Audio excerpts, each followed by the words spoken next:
Thanks everybody for having me. Thanks, Matt. So we have an 8 billion person problem, more food, more fertilizer, because we have so many people. Right now, we produce, synthetic fertilizer produces about 1 gigaton of CO2 equivalents on a yearly basis, or 1.5 to 3% of the global greenhouse gases in the world.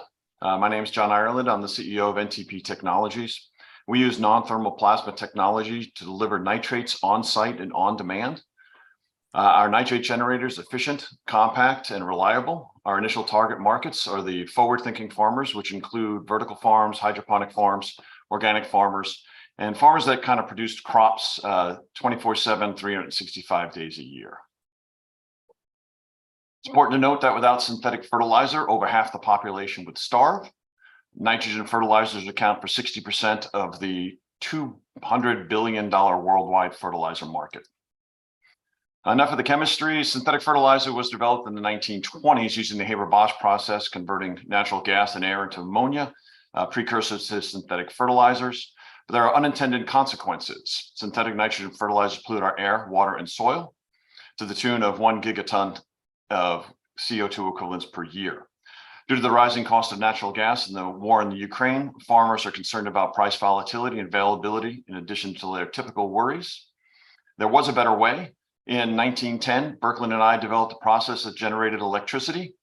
It was used for several years until the Haber-Bosch process came along and could use cheap natural gas as opposed to electricity.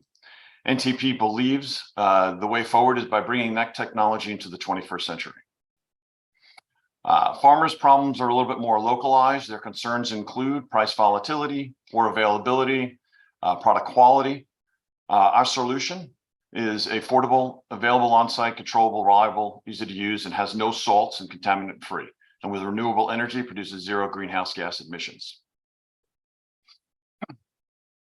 How do we do this? We provide on-site production that is compact, efficient, reliable, and reproducible. Inputs are air and electricity. We produce lightning and mimic Mother Nature's way of fertilizing the planet. By ionizing the air, we preferentially produce nitrates over other minor reactive oxygenated compounds and create what we call nitrogen-enriched water. We bubble the air through the water in order to use water as a delivery mechanism. We have a microwave-sized product right now that produces for about 2 acres, and we're developing a refrigerator size for about 100 acres. The technology is designed to be scalable and modular. In terms of our market size, 200 billion, sorry about that, 200 billion, 120 billion in nitrogen, 18 billion in the US. Forward-thinking farmers is about 2.25. They include things like hydroponic, vertical markets, organic farmers, indoor, soil-based, and outdoor farms, less than 100 acres. Common traits are high-velocity crops, 365 days a year.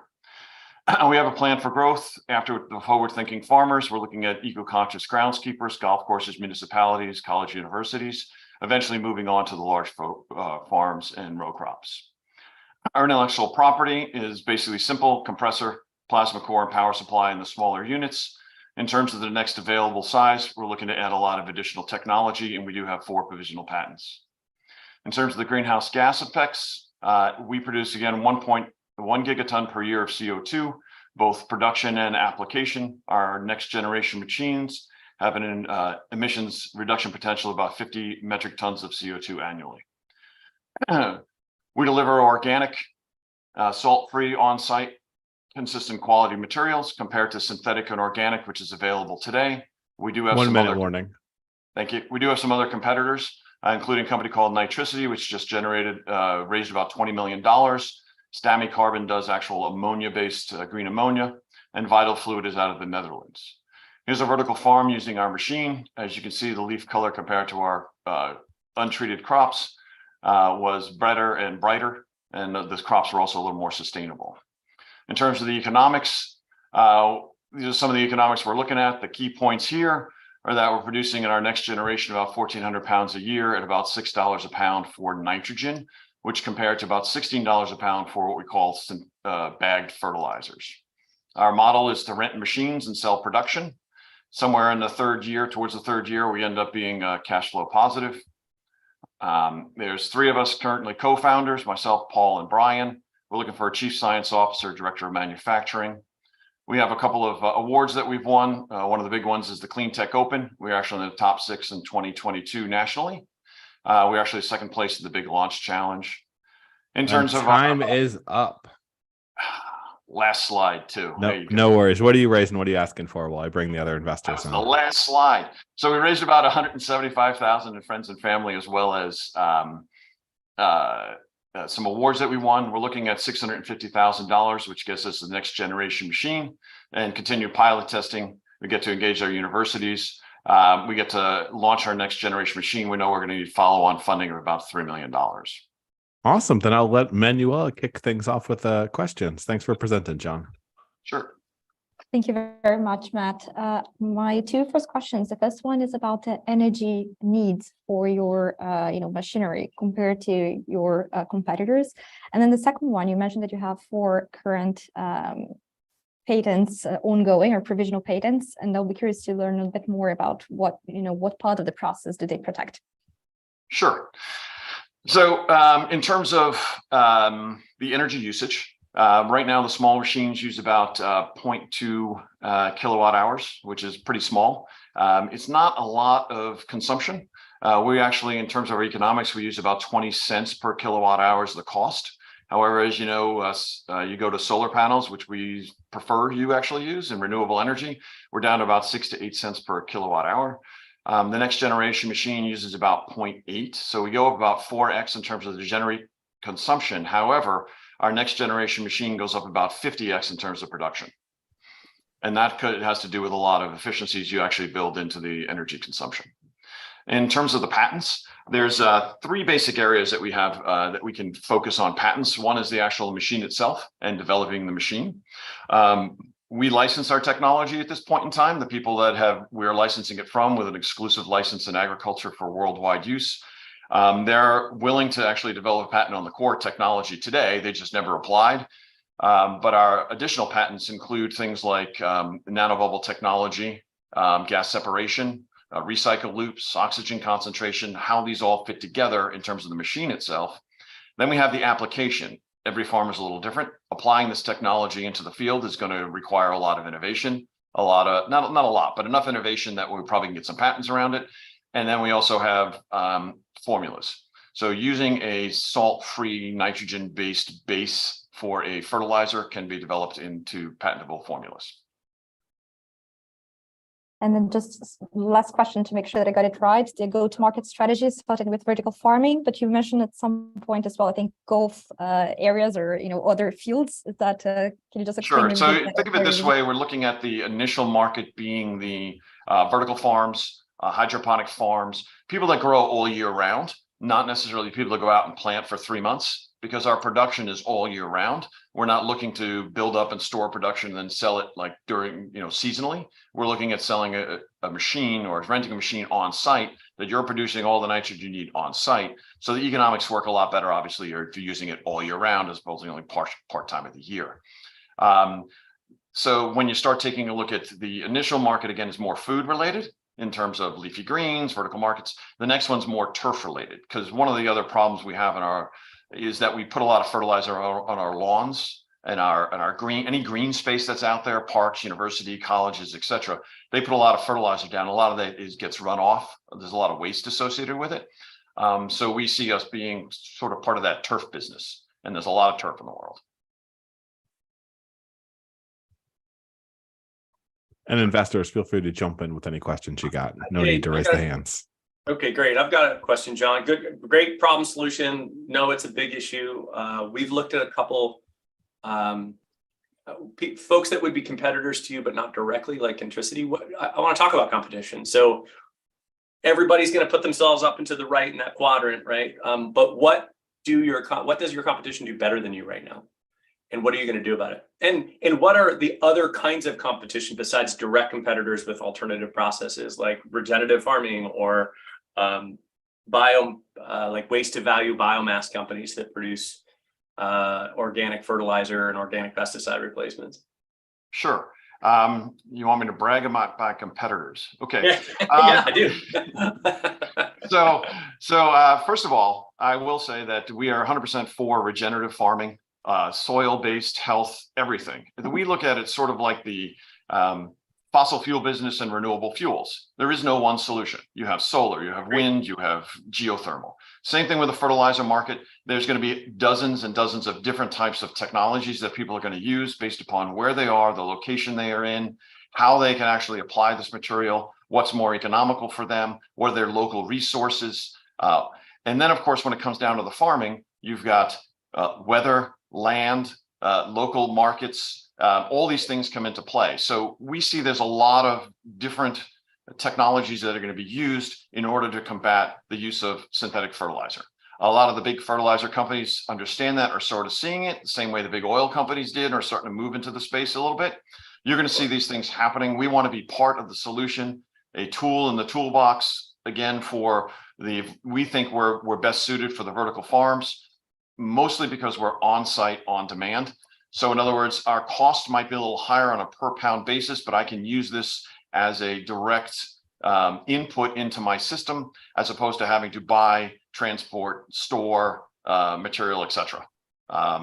We also see it being directly integrated into systems. So take vertical farms, for example, that's a closed loop system. As a closed loop system, you're adding, say, calcium nitrate, which is what Nitricity is actually producing. They're actually switched their model to produce a calcium nitrate 1800. That's actually going to be used in the vertical farm. However, closed loop means that as nitrogen is used preferentially over calcium, you have calcium buildup over time. Your tables have to be then dropped, and restarted all over again. Whereas our material, you can add the calcium nitrate to start with, but then as the nitrogen's used, we're adding direct nitrogen molecules directly to the system in a machine that's actually producing it on site.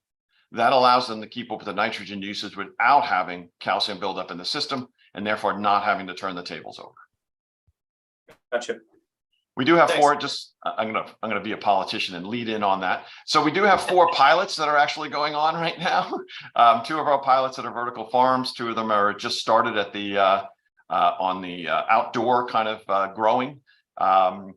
We keep telling the outdoor guys we're probably not ready for them yet, but they want to test some of these alternatives. The indoors, one of the pilots ended up, you saw one of the pilots. The other one said they had a 20% reduction in fertilizer use and a 20% reduction in what they call pH down, which is something they use to keep the pH in the system down. Cool, great. And those other guys are great. Okay.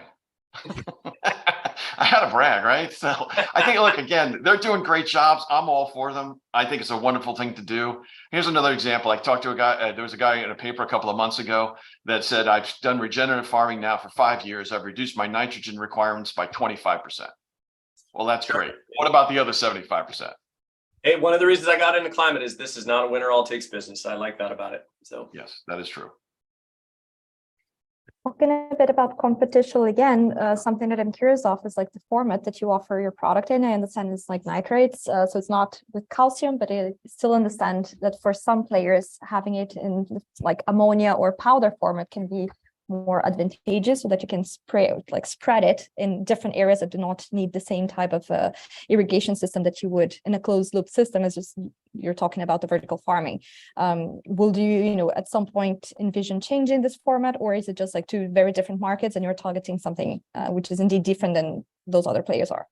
Well, you're definitely moving from something that's easier, like you talk about market penetration, vertical farms, hydroponics, they're a little easier for us to penetrate. When you start getting into outdoors, you start talking pivot sprayers and overhead irrigation.